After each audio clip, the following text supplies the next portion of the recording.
Group D को पारग्यले 3 नम्बरमा finish गरेको थियो हैन। धौधौरी क्वालिफाई गरेको थियो राउन्ड अफ 32 मा हैन।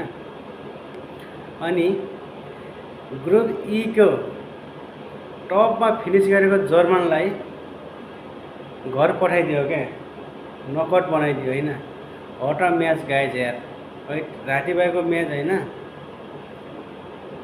90 मिनेटमा एक गोल भएको, त्यसपछि थप टाइममा 30 मिनेटको थप टाइममा जर्मनको एक गोल आए तापनि त्यो गोल मान्यता भएन। त्यसपछि पेनल्टी सुटआउटमा गयो म्याच। पारग्वेले जर्मनलाई घर पठाइदियो क्या।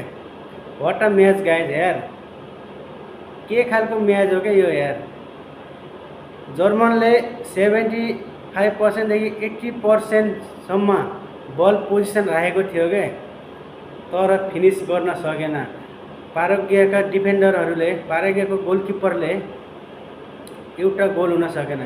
त्यत्रो सुट हानेको जर्मनले पारग्वेको गोलकिपरले पर्खाल भएर उभिएर रक्षा गर्यो क्या हैन।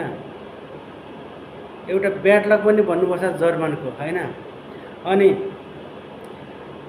उत्तर अमेरिकाका टिमहरूले र अफ्रिकी टिमहरूले युरोपियनका खतरा टिमलाई नकआउट गरेका छन् के। यता बिहानको म्याचमा मोरक्कोले नेदरल्यान्डलाई पनि आउट गर्यो के।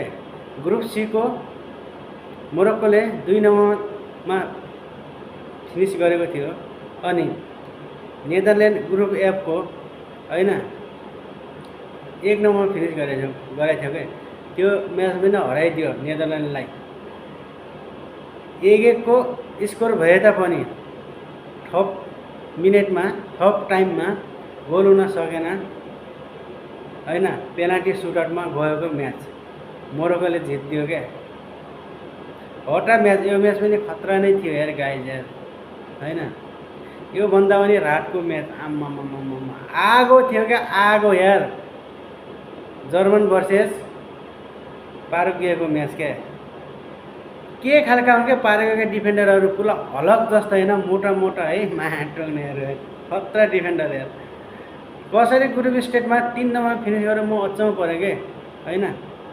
बल पोजिसन त्यति नभए पनि डिफेन्स चाहिँ खतरा गरेको नै